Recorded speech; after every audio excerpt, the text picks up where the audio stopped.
Está começando mais uma dica de leitura do Colégio Santa Bárbara para vocês.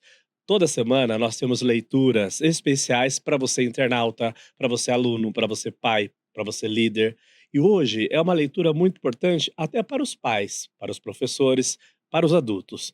É o livro Sobrevivi, Posso Contar, Maria da Penha. Esse livro, ele tem como visão, ele oferece uma história como uma forma de contribuir com transformações urgentes pelos direitos das mulheres a uma vida sem violência. História que muito tempo vem contando para nós e cada um de nós, ao entender a dor das mulheres, também nos tornamos protagonista desse ambiente tão preocupante.